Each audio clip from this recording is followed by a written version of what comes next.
আপনার একটা নিয়ম হলো আপনি প্রতিদিন 5 পৃষ্ঠা কোরআন পড়েন, এটা ভুলেও ছাড়েন না। প্রতিদিন আপনি মানে যত ব্যস্ততা থাক 5 পৃষ্ঠা কোরআন পড়া, এটা আপনার আলাদা একটা বৈশিষ্ট্য। আপনার মেয়ের বিয়ে, ওই দিনও আপনি 5 পৃষ্ঠা কোরআন ছাড়েন নাই।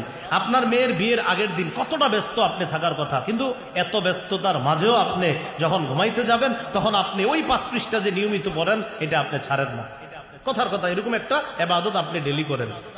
অথবা আপনার অভ্যাস প্রতিদিন মাগরিবের পরে 20 মিনিট জিকির করা। এই অভ্যাসটা মানুষ দেখছে হয়তো বা দেখে নাই, মানে আপনি একটা পার্সোনাল ইবাদত জিকির করেন, এটা কেউ জানে না। তো সেই জিকিরটা আপনি মসজিদেও করতে পারেন, বাসায়ও করতে পারেন। ঘটনাচক্রে একদিন আপনি অসুস্থ হয়ে গেছেন, অসুস্থ হওয়ার পরে চাইলেও সেদিন ওই 5 পৃষ্ঠা পড়তে পারতেছেন না, আর ওই পার্সোনাল একটা জিকির যে ছিল আপনার ওইটাও করতে পারতেছেন না, অসুস্থ হয়ে গেছেন। আল্লাহর পক্ষ থেকে আপনার সাথে নিয়োজিত যে ফেরেশতা, ওই ফেরেশতাকে বলা হয় কিলা লিল মালাকিল মুআক্কালি বিহি উকতুব লাহু বিমিসলি আমালিহি ইযা কানা তালিকা। ও ফেরেশতা, আমার বান্দা প্রতিদিন এই টাইমে একটা ইবাদত করত, সুন্দর একটা ইবাদত, আজকে অসুস্থতার কারণে করতে পারে নাই, সমস্যা কি? আমি আল্লাহ তো কম দিব না, যেহেতু ওজরের কারণে ইবাদতটা করতে পারে নাই, সওয়াব লেখা বন্ধ করবা না। ওই ইবাদত করলে যেই সওয়াব হতো, ওজরের কারণে আজকে না করলেও আমি রব তো কম দিব না, সওয়াব লিখতে থাকবো। ইন্নাকা হামিদুম মাজিদ। اللهم إني أعوذ بك من شر لساني وشر سمعي وشر بصري وشر مني। আল্লাহ তাআলা দরবারে শুকরিয়া আদায় করছি, আল্লাহ আমাদেরকে খানকায়ে মাদানিয়া, এই খানকায়ে মাদানিয়ার ইসলাহি মাহফিল যেটা প্রতি মাসে অনুষ্ঠিত হয়, তো প্রথম শুক্রবারই হয়, ইনশাল্লাহ সামনে থেকে এইভাবেই হবে। আজকে আমরা যারা উপস্থিত হয়েছি আল্লাহ দরবারে শুকরিয়া আদায় করছি, আলহামদুলিল্লাহ। আমি আপনাদের সামনে সূরাতুজ জারিয়াতের 56 নম্বর আয়াতে কারিমা তেলাওয়াত করলাম। এই আয়াতে আল্লাহ তাআলা বলেন, ওয়ামা খালাকতুল জিন্না ওয়াল ইনসা ইল্লা লিয়াবুদুন। জিন ইনসানকে আমি সৃষ্টি করেছি ইবাদত করার জন্য। কতদিন ইবাদত করবে? সূরা হিজরের 99 নম্বর আয়াতে আল্লাহ তাআলা বলেন, ওয়া'বুদ রাব্বাকা হাত্তা ইয়াতিয়াকাল ইয়াকিন। মরণ আসা পর্যন্ত তুমি তোমার রবের ইবাদত করো। ইবাদতটা কেমন করতে হবে? সূরা মুলকের 2 নম্বর আয়াতে আল্লাহ তাআলা বলেন, আল্লাযী খালাকাল মাউতা ওয়াল হায়াতা লিয়াবলুয়াকুম আইয়ুকুম আহসানু আমালা। তিনি মৃত্যু জীবন সৃষ্টি করেছেন তোমাদেরকে পরীক্ষা করার জন্য। কি পরীক্ষা? আইয়ুকুম আহসানু আমালা, তোমাদের মাঝে কি উত্তম আমল করে, উত্তম ইবাদত করে, এই পরীক্ষা করার জন্য তোমাদেরকে সৃষ্টি করেছেন, জীবন মৃত্যু সৃষ্টি করেছেন। প্রথমে জানলাম জিন ইনসান ইবাদতের জন্য বানিয়েছে, এরপরে জানলাম মরণ পর্যন্ত ইবাদত, এরপরে জানলাম ইবাদতটা সুন্দর হতে হবে। মরণ পর্যন্ত ইবাদতের সময়সীমা, এরপর আর সময় পাওয়া যাবে না। হাজারো ব্যস্ততার মাঝেও আল্লাহ তাআলার বিধানগুলো পালন করতে হবে। তিরমিজির বর্ণনা 2466 নম্বর হাদিস। এই হাদিসটা হাদিসে কুদসি। আল্লাহ তাআলা বলেন, ইয়া আদম, হে আদম সন্তান, তাফাররাগ লিইবাদাতি, তুমি আমার ইবাদতের জন্য যথাসাধ্য চেষ্টা করো। এটার আরেকটা অনুবাদ, আমার ইবাদতের জন্য তুমি ফারেগ হও, সময় বের করো আমার ইবাদত করার জন্য।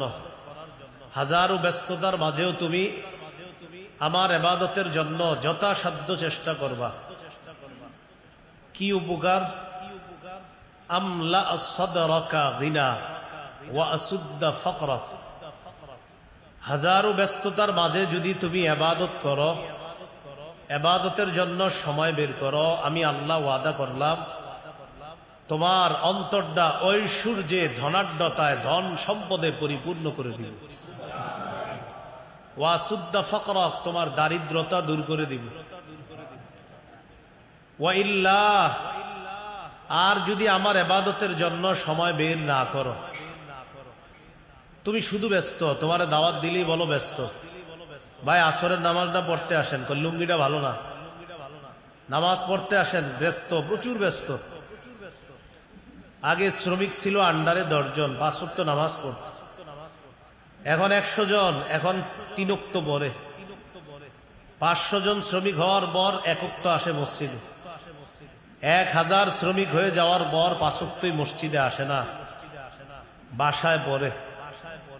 5000 10,000 শ্রমিক হয়ে যাওয়ার পর এখন আর কোথাও নামাজ পড়ে না। আল্লাহ তাআলা বলেন, হাজারো ব্যস্ততার মাঝে যদি ইবাদত না করো, মালাতু ইয়াদাইকা শুগলা, তোমার 2 হাত আমি ব্যস্ততায় পরিপূর্ণ করে দিব, এত ব্যস্ত করে দিব তোমাকে আমি, হাজারো ব্যস্ততার মধ্যে তোমাকে ডুবিয়ে দিব, তুমি ভালো কিছু করতে চাইলেও আর করতে পারবা না। ওয়ালাম আসুদ্দা ফাকরা, তোমার দারিদ্রতা আমি আল্লাহ কখনো দূর করব না। এই জন্য অনেক টাকা পয়সাওয়ালা যারা নামাজ পড়ে না, আপনার চোখে তারা সুখী মানুষ, খোঁজ নিয়ে দেখেন তার 9 কোটি 10 কোটি টাকা ঋণ আছে। ওই যে পেরেশানির মধ্যে আল্লাহ ফালায় রাখছে, কারণ সে ইবাদতের সুযোগ পায় না, সময় পায় না। আল্লাহ আমাদেরকে সৃষ্টি করেছেন ইবাদত করার জন্য, মরণ পর্যন্ত ইবাদত, সময় বের করে ইবাদত করতে হবে, তাহলে পেরেশানি দূর হবে, সব দূর হবে। ইবাদত না করলে পেরেশানি বাড়বে, ব্যস্ততা বাড়বে, কখনো ব্যস্ততা আর পেরেশানি শেষ হবে না। আল্লাহ আমাদের সকলের এই জীবনটা আমরা যেন ইবাদতের মাধ্যমে কাটাইতে পারি, আল্লাহ তৌফিক দান করেন। ইবাদত সম্পর্কে 5টি কথা বলবো। 1 নম্বর, ইবাদতের আবিধানিক পারিভাষিক অর্থ। 2, মৌলিকভাবে কোরআনে ইবাদত সম্পর্কে আল্লাহ কি বলেছেন। 3 নম্বর, হাদিসে ইবাদত সম্পর্কে রাসূল সাল্লাল্লাহু আলাইহি সাল্লাম কিভাবে ইবাদতের ব্যবহার করেছেন। 4 নম্বর, উপকারিতা লাভের দিক থেকে ইবাদত কয় প্রকার। 5 নম্বর, আমরা কয় মাধ্যমে ইবাদত করি। এই 5টি কথা শেষ হবে ইনশাআল্লাহ, আলোচনাও শেষ হয়ে যাবে। প্রথম কথা, ইবাদতের আবিধানিক পারিভাষিক অর্থ। আল উবুদিয়্যাহ নামে একটা কিতাব আছে, শেখুল ইসলাম ইবনে তাইমিয়া রহমতুল্লাহি আলাইহি ইবাদতের সংজ্ঞা করেছেন 33 নম্বর পৃষ্ঠা। আল ইবাদাতু আসলু মানাহু আত-তাদাল্লুল বা আদ-দিল, ইবাদতের মূল অর্থ হলো বিনয় হওয়া, নত হওয়া, নম্র হয়ে যাওয়া, এটা হলো ইবাদতের মূল অর্থ। একটা কিতাব আছে নাম আল ইবাদা ফিল ইসলাম, এই কিতাবের 28 নম্বর পৃষ্ঠা এবং 30 নম্বর পৃষ্ঠা আসছে ইবাদত বলা হয় এমন বিনয়কে লাইসা ফাওকাহু খুদু, যেই বিনয়ের পরে আর বিনয় হওয়া সম্ভব না মানুষের পক্ষে, এটাকে বলা হয় ইবাদত। ইবাদত বলা হয় এমন বিনয়কে, রবের কাছে এতটা নত হওয়া, যতটা নত হওয়ার পরে মানুষ আর হতে পারে না, সর্বোচ্চ নত হয়ে যাওয়াকে বলা হয় ইবাদত। আরেকটা সংজ্ঞা করেছেন হিয়া তাআতু মা গায়াতিল খুজু, এটা অনেক সুন্দর। চূড়ান্ত বিনয়ের সাথে আল্লাহর আনুগত্য করাকে ইবাদত বলে। মাগরিব যারা পড়লাম, এশার নামাজ ইনশাআল্লাহ যারা পড়বো, দেখতে হবে আমি চূড়ান্ত বিনয়ে আল্লাহর কাছে হয়েছি কিনা। মাগরিব পড়লাম, এটা আল্লাহর আনুগত্য করলাম, এশা পড়বো আল্লাহর আনুগত্য করব। আনুগত্য যখন করব তখন আমাকে লক্ষ্য করতে হবে যে আমি চূড়ান্ত বিনয়ের সাথে আনুগত্য করলাম কিনা। তাহলে ইবাদতের একটা সুন্দর সংজ্ঞা আমরা শিখলাম, আবিধানিক সংজ্ঞা, চূড়ান্ত বিনয়ের সাথে আল্লাহর কাছে নত হয়ে যাওয়াকে ইবাদত বলে। চূড়ান্ত বিনয়ের সাথে আল্লাহর কাছে নত হয়ে যাওয়াকে ইবাদত বলে। ইবাদতের পারিভাষিক সংজ্ঞা, ইবাদতের পারিভাষিক সংজ্ঞা ইবনে তাইমিয়া রাহিমাহুল্লাহ আল উবুদিয়্যা কিতাবের 23 নম্বর পৃষ্ঠায় আলোচনা করেছেন। ইবাদত হলো ইসমুন জামিউন লিকুল্লি মা ইউহিব্বুহুল্লাহু ওয়া ইয়ারদাহু মিনাল আকওয়াল ওয়াল আফআলিজ যাহিরা ওয়াল বাতিনা। সোজা সহজ ভাবে মনে রাখবেন, গোপনে প্রকাশ্যে ভালো কথা ভালো কাজ এটা যদি আল্লাহ পছন্দ করে এটাকে ইবাদত বলে। আমি প্রকাশ্যে যা করব যা বলবো, আমি গোপনে যা করব যা বলবো এটা যদি আমার রবকে খুশি করে বাস এটাকে ইবাদত বলে। আমি প্রকাশ্যে কিছু বলবো আমার রব খুশি হয় কিনা এই কথায় জানতে হবে। আমি গোপনে কিছু বলবো এটা আমার রবকে খুশি করার জন্য বলছি কিনা। আমি প্রকাশ্যে কিছু করব এটা রবকে খুশি করার জন্য করলাম কিনা। আমি গোপনে কিছু করব এটা রবের খুশির জন্য করলাম কিনা। আপনি নিজেই চিন্তা করবেন যে আমি যে প্রকাশ্যে একজনকে 1 কাপ চা পান করাইছি এটা রবকে খুশি করার উদ্দেশ্য কিনা। আমি যে গোপনে আমার স্ত্রীর সাথে একটা সুন্দর কথা বলেছি এটা আল্লাহকে খুশি করার জন্য কিনা। আমি প্রকাশ্যে একটা দান করেছি এটা আল্লাহকে খুশি করার জন্য কিনা। আমি গোপনে একটা দান করলাম এটা আল্লাহকে খুশি করার জন্য কিনা। যদি মনে করেন যে হ্যাঁ আমি আল্লাহকে খুশি করার জন্যই করেছি বাস এটাকে ইবাদত বলে। তাহলে আবিধানিক সংজ্ঞা চূড়ান্ত বিনয়ের সাথে আল্লাহর আনুগত্য করা। পারিভাষিক সংজ্ঞা প্রকাশ্যে গোপনে ভালো কথা ভালো কাজ এটা যদি রব পছন্দ করে এটাকে ইবাদত বলে। 2 নাম্বার আলোচনা, কোরআনে মৌলিকভাবে ইবাদত এর কি অর্থ করা হয়েছে। ইবাদতের অর্থটা আগে নেই, এটা হলো দাসত্ব। কি বললেন তো? দাসত্ব। কোরআনে মৌলিকভাবে দাসত্ব 2 প্রকার আল্লাহ আলোচনা করেছেন। মৌলিকভাবে কোরআনে দাসত্ব 2 প্রকার। দাসত্ব মানে গোলামি করা। তাহলে কোরআনে আল্লাহর গোলামিটা আল্লাহ কয়ভাবে আলোচনা করেছেন? 2 ভাবে। একটা হলো সাধারণ দাসত্ব, 2 নাম্বার বিশেষ দাসত্ব। সাধারণ দাসত্ব মানে যেই দাসত্বে সবাই স্বেচ্ছায় আল্লাহর দাসত্বে শামিল, আবার কেউ অনিচ্ছায় চায় না এরপরেও রবের দাসত্ব হয়ে যায় ও যদিও স্বীকার না করে। এটা হলো সাধারণ দাসত্ব। যেমন নাস্তিক, ও আল্লাহর যে দাসত্ব করে এটাও স্বীকার করে না। নাস্তিক খানা খায়, খাবার খায়, তো খাবার যে খায় কে দেয় তো চিন্তা করে খাবার কোত্থেকে আসলো? চাউল। আচ্ছা চাউল কোত্থেকে আসলো? ধান। ধান কোত্থেকে আসলো? শীষ থেকে। শীষ থেকে কয়টা? একটা শীষ একটা গাছের মধ্যে 7টা শীষ, 7টায় 100টা করে 700টা দানা। আচ্ছা 700 দানা কোত্থেকে আসলো? একটা বিচি থেকে। আরে এক বীজ থেকে 700 কিভাবে হয়? তখন নাস্তিকের মাথায় জবাব আসে, আচ্ছা একটা বীজ থেকে 700 পিছনে নিশ্চিত কেউ কাজ করে। তো নাস্তিক না মানতে চাইলেও রবেরটা খায়, ও আল্লাহটা খায়। ও আল্লাহরে মানে না কিন্তু খায় আল্লাহটা। সাধারণ দাসত্ব সবাই করে, স্বীকার করে না। কিন্তু কিয়ামতের ময়দানে সবাই দাস হিসাবে আল্লাহর কাছে উপস্থিত হবে, লাভ হবে না। সূরা মারিয়ামের 93 নম্বর আয়াতে আল্লাহ তাআলা বলেন, ইন কুল্লু মান ফিস সামাওয়াতি ওয়াল আরদি ইল্লা আতির রহমানি আবদা। আসমান জমিনের যারা আছে সবাই রহমানের কাছে দাস হয়ে উপস্থিত হবে। তো সেখানে না মুনাফিক বেঈমানরাও আল্লাহকে আল্লাহ মানলেও কোনো লাভ হবে না, পরিণতি জাহান্নাম। কিন্তু দাস দাস হয়ে সবাই উপস্থিত হবে রহমানের। এটা হলো সাধারণ দাসত্ব, সাধারণ গোলামি। আরেকটা বিশেষ দাসত্ব, মজার ব্যাপার, বিশেষ দাসত্ব বিশেষ বান্দারা করে। বিশেষ দাসত্ব কারা করে? সূরা ফুরকানের 63 নম্বর আয়াতে আছে, ওয়া ইবাদুর রহমান। রহমানের বিশেষ দাস তারা, রহমানের বিশেষ বান্দা তারা। আল্লাযীনা ইয়ামশুনা আলাল আরদি হাওনা। যারা জমিনে বিনয়ের সাথে চলে, নত হয়ে চলে, অহংকার পরিত্যাগ করে চলে। দেখবেন জমিনে সবাই অহংকার মুক্ত ভাবে চলতে পারবে এমন না।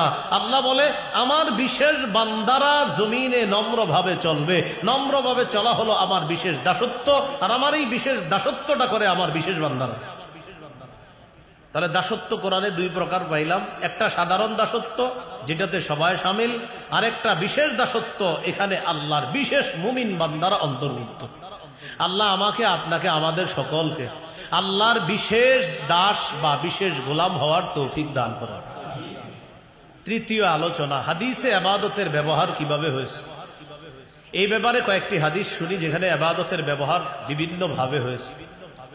আবু দাউদের বর্ণনা 1479 নম্বর হাদিস, 1479। এই হাদিসে এসেছে রাসূলুল্লাহ সাল্লাল্লাহু আলাইহি সাল্লাম বলেন, আদ-দুআউ হুয়াল ইবাদাহ, দোয়া করাটাই ইবাদত। দোয়া করাটাই কি? ইবাদত। আপনি দোয়া করবেন, এটা ইবাদত। অবশ্যই দোয়া নামক ইবাদতটা আমরা সবাই ভুলে যাওয়ার পথে। দোয়া নামক ইবাদতটা এখন ভুলে যাওয়ার পথে। সবাই এখন শুধু মাসালা নিয়ে ব্যস্ত আছে। কি শুধু আলেমদেরকে আইসা জ্বালাবে, হুজুর দোয়াটা কি ওইভাবে করবো না ওইভাবে না ওই সময়, এই টেনশনে গত 2 বছর দোয়াই করেন। আল্লাহ তাআলা বলেন, উদউনি আস্তাজিব লাকুম, আমাকে তোমরা ডাকো। কত সুন্দর কথা, একদম সহজ কথা। আল্লাহ বলে উদউনি, আমাকে ডাকো। একটু বলেন তো আল্লাহ। তো আল্লাহ বলেন তোমরা আমাকে ডাকো, আল্লাহ বলে আস্তাজিব লাকুম, সাথে সাথে তোমাদের ডাকে সাড়া দিই। তার কত সুন্দর ভাবে আল্লাহ বলছে। আল্লাহ বলতেছেন উদউনি, আমাকে ডাকো, আস্তাজিব লাকুম, ডাকা মাত্রই সাড়া দিই। এত সুন্দর কথা কে বলবে বলেন? আল্লাহ বলতেছে আমাকে ডাকো, আমি ডাকা মাত্রই সাড়া দিই। ইবাদত একটা অর্থ হাদিসে পাইলাম, আদ-দুআউ হুয়াল ইবাদা, দোয়া করাটাই ইবাদত। আল্লাহ তাআলা বলেছেন, ইন্নাল্লাযীনা ইস্তাকবিরুনা আন ইবাদাতি, যারা আমার ইবাদত থেকে অহংকার করবে। এখানে ইবাদত দ্বারা উদ্দেশ্য দোয়া। মুফাসসিরিন ইকরাম লেখছে দোয়া। যারা আমার কাছে দোয়া করা থেকে, আমাকে ডাকা থেকে অহংকার করবে, যে আল্লাহর কাছে কি ডাকবো, আল্লাহরে কি বলবো, আল্লাহ তাআলা বলেন যারা এই অহংকার করবে, সায়াদখুলুনা জাহান্নামা দাখিরিন, তারা অবশ্যই জাহান্নামে লাঞ্ছিত অবস্থায় প্রবেশ করবে। তাহলে দোয়া করা ইবাদত। বলেন দোয়া করা ইবাদত। হ্যাঁ, দোয়া করবেন, বেশি দোয়া করবেন, বিশেষ করে পার্সোনাল দোয়া মিস করবেন না। একা একা দোয়া করা, সব মুসল্লিরা মসজিদ থেকে বের হয়ে গেছে, একা একা আল্লাহর কাছে দোয়া করেন। বাসার সবাই ঘুমায়, আল্লাহর কাছে দোয়া করেন। আল্লাহ তাআলা এটাই বলেছেন, উদউ রাব্বাকুম তাদাররুআও ওয়া খুফিয়া, সূরা আরাফের 55 নম্বর আয়াত। তোমরা তোমাদের রবকে ডাকো, তাদাররুআ, বিনয়ের সাথে, বিনীতভাবে, ওয়া খুফিয়া, ভীতি নিয়ে, আশা নিয়ে, গোপনে আল্লাহকে ডাকো। রাসূলুল্লাহ সাল্লাল্লাহু আলাইহি সাল্লাম বলেন, তোমরা তোমাদের রবকে ডাকো, ইরবাউ আলা আনফুসিকুম, নিজেদের উপর তোমরা সদয় হও, ফাইন্নাকুম তাদউনা, তোমরা এমন রবকে ডাকো যে রব লাইসা তাদউনা আসাম্মা, যিনি বধির না, ওয়ালা গায়িবা, যিনি অনুপস্থিত না, এমন রবকে তোমরা ডাকছো। তো ওই রব কেমন?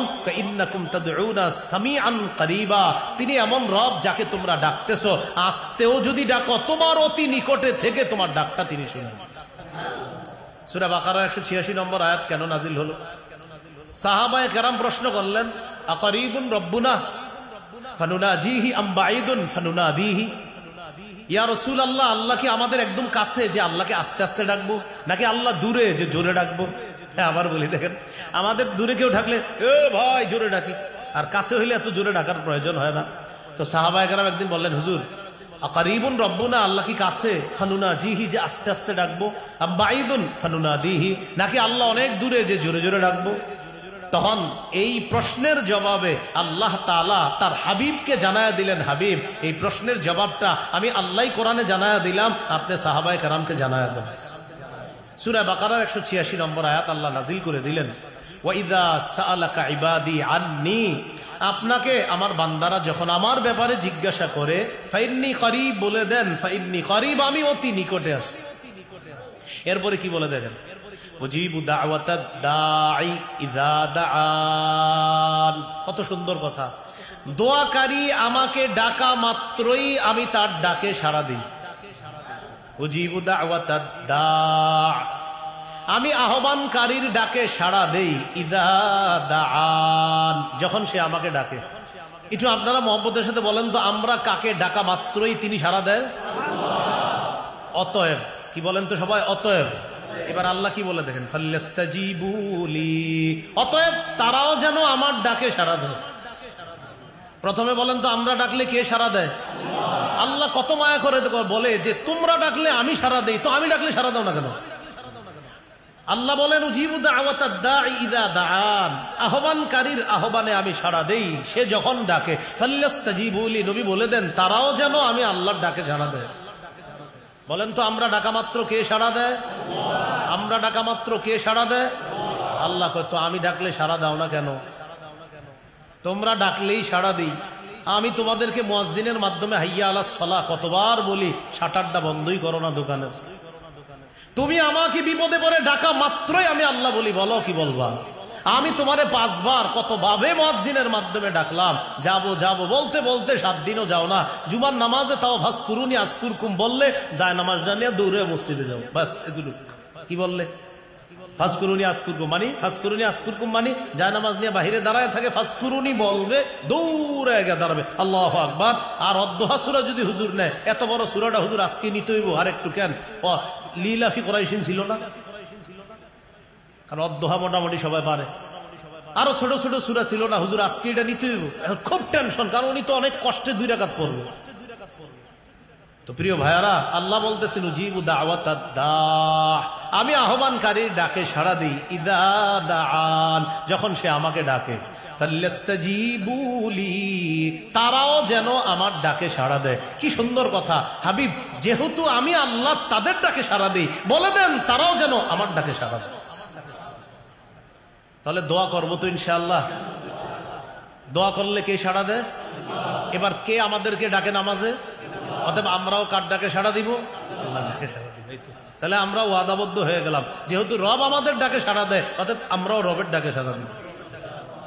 তো এইটাই বলতেছে রাসূলুল্লাহ সাল্লাল্লাহু আলাইহি সাল্লাম, আদ-দুআউ হুয়াল ইবাদাহ, দোয়া করাটা এটাই ইবাদত। এখন আবার একটা মাসালা আপনারা মনে রাখতে হবে, জোরে দোয়া করাও জায়েজ আছে। একটা তো হলো আস্তে আস্তে দোয়া করা, প্রয়োজনে একটু উঁচু আওয়াজে দোয়া করা জায়েজ। সহিহ বুখারীতে আছে, রাসূল সাল্লাল্লাহু আলাইহি সাল্লাম বদরের যুদ্ধের আগে রাসূল সাল্লাল্লাহু আলাইহি সাল্লাম জোরে জোরে, হাদিসে আসছে, ইয়াহতিফু বিরাব্বিহি, উঁচু আওয়াজে আল্লাহকে ডেকে ডেকে দোয়া করছে। বদরে সাহাবায়ে কেরাম ঘুমাইতেছে, ঠান্ডা, এরকম বৃষ্টি হয়েছে। বৃষ্টি হওয়ার পর ঠান্ডা আবহাওয়া, প্রথমে অনুকূলে ছিল, কাফেরদের হালাত ভালো ছিল। বদরের যুদ্ধ যখন হবে, তো কাফেরদের অবস্থা প্রথমে ভালো, মুসলমানদের অবস্থা প্রথম দিকে অতটা সুন্দর ছিল না, ঘাটিও সুন্দর হয় নাই, অবস্থান নেওয়াটাও সুন্দর হয় নাই। নবীজি বললেন, ধৈর্য ধরো, ইনশাল্লাহ সমস্যা নাই। বৃষ্টি দিলেন আল্লাহ, বৃষ্টির মাধ্যমে আল্লাহ অবস্থা টোটাল পুরোটাই পরিবর্তন করে দিলেন। বৃষ্টি আসলো, আসার পর কাফেরদের ঘাটিটা হয়ে গেল খারাপ, মুসলমানদের হয়ে গেল সুন্দর। এখন মুসলমানরা ঠান্ডা পেয়ে একটা ঘুম দিচ্ছে। রাসূলুল্লাহ সাল্লাল্লাহু আলাইহি সাল্লাম আল্লাহর কাছে দোয়া করতেছে, হাত উঠায় উঠায়, 2 হাত উঠায় দোয়া করতেছিলেন।